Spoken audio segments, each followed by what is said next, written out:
Mm-hmm. That so that is evolving. It's different. It's like peeling. You should always talk about peel the onion. You're peeling the onion. This is a Mm-hmm. journey. It's not a get there done. We're in the Right. journey of our life. And on some of the MSKR radio shows, you were telling some interesting kind of negative moments when I remember one story right now about the dog, that your dog, something happened with the tail. And I remember you were expressing yourself. I was like, I was mad at Morna or something like that. Could you please tell us?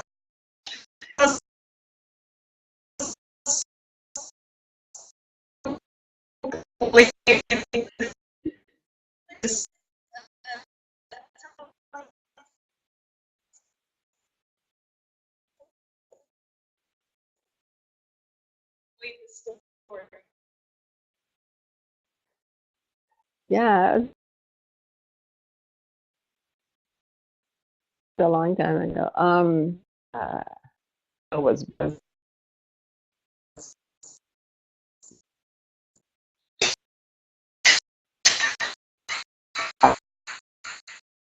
I did massage with her, and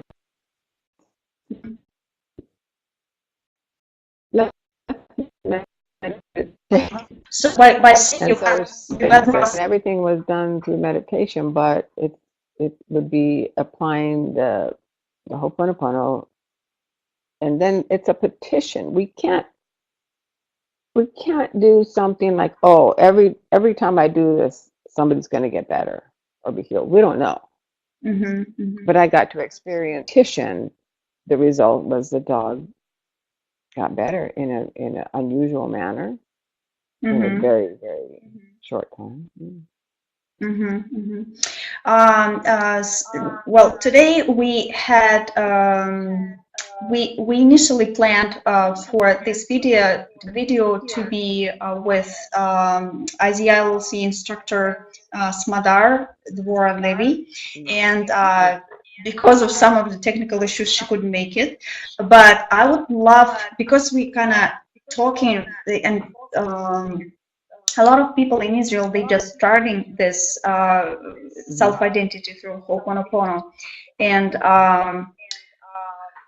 this region actually is really, crazy in terms of the, on one side, we from the history we know this is a holy place, and at the same time, there is still war going on, yeah, all the time, some kind of terracts, something happening all the time, and this country is really, well, to me, it needs the cleaning for sure. Yeah, and how would you explain to people, how would you apply self-identity through Ho'oponopono so those memories would be released? Well, again, Ho'oponopono is a petition. So we cannot clean so that something happens, so that what we experience as war disappears, or what we experience as government turmoil or whatever's going on goes away. It's the same as the dog's tail. You can't do the Ho'oponopono so that the tail is done. The ultimate result of our petition of Ho'oponopono is up to divine intelligence, universal laws, cause and effect. So what we do is we start with our experience. I'm not saying that Israel has a problem or war. If I'm using proper Ho'oponopono, I say to myself, I experience war in Israel. I'm experiencing that. Nothing outside of myself. You're always going back to the basics. Then I can apply this Ho'oponopono process to myself, to my experience. Then the memories, the idea is that the memories that come off me come off everyone. Yeah, it's not about, the minute we look outside and go, oh, something's this, something's that, they're doing this, they're doing that, we're caught. We're outside of ourselves. And what about well, we're talking about memories, and I'm sure those who just joined our video, they don't really understand what's the memory, and or could you just explain this moment too? Again, part of And it's all nicely worded in the Who's in Charge article. That's a great Mm-hmm. article to read if you haven't taken class or anything. But it's that our subconscious holds negative memories from the moment of creation to the present that we've created, accumulated, and or accepted. So that's what we're talking about. A negative memory meaning something, circumstance, event, we don't know, but something that is not of ourself, of a divine nature. Mm-hmm. So then when we petition, the petition of Ho'oponopono is only about asking these long-held negative memories in our subconscious mind to be set free. Mm-hmm. It's that petition. That's always what's going on. Mm-hmm. Mm-hmm. Yeah. And so the memory is the one that causing the problem to show up, right? Yeah, that replays it. See, it's our experience. You ever sit in a movie when you're the only one laughing? Somehow that something in the movie made you laugh and nobody else is laughing, Yeah. right? We have memories. Otherwise, everybody be laughing. You saying, "Oh, that was funny." No, my experience is it's funny. I made me laugh. Nobody else is Mm-hmm. laughing. Yeah. Why is that? Or crying. Like I sit sometimes with a friend watching a movie and I'm watching, going, "Wow, look at that!" And there, I look over, tears. I said, "What are you crying about?"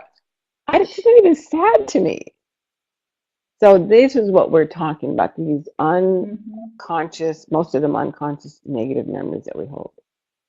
Mm-hmm. Mm-hmm. And that's the petition. So we can pay attention to what comes up in us. Yeah? What we Mm-hmm. think is sad or what we think is funny or whatever. The most tremendous thing that I've learned in Ho'oponopono is whatever comes off from me comes off from the land, from people, from the country, from everybody. Uh, what Morna was saying about this, how would she explain you this when you were just beginner? Well, it's that nothing outside of yourself. So there's a phrase that Morna has, if we can accept that we're the sum total of all these negative memories, and as we clean, we begin to set right for ourselves, our families, our countries. And that's what goes on. So we start with ourselves, and the result is we don't know, but we're here to make amends. I notice a difference with my family or my neighbors or my work if I'm willing to clean. So what could you give example Of what? of experience with Ho'oponopono with your family or neighbors, anyone, anything? Gee, that's my whole life. Anything particular? I don't know, just whatever came up from you as an experience, it just evolved this way or that way, anything.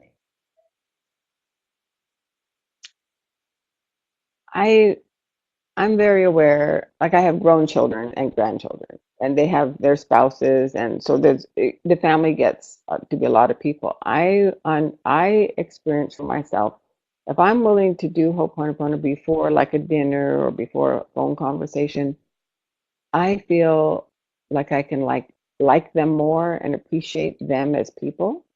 Mm-hmm. I feel that I get to let go of being the mother or grandmother or whatever I am to these people and be more just with them. That's my experience. Mm-hmm. Mm-hmm. Interesting.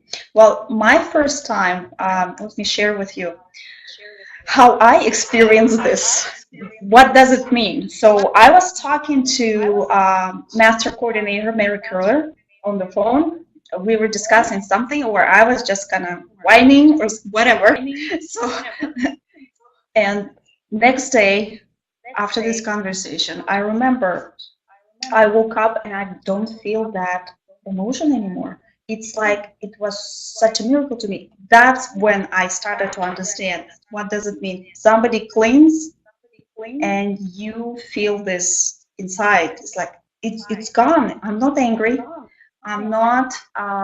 Sometimes after the anger, you kind of calming down, but it wasn't the same. It was kind of completely off, and you can't even find this piece of information of anger that you experienced, and that was the first time that I thought, oh my gosh, that's how it works.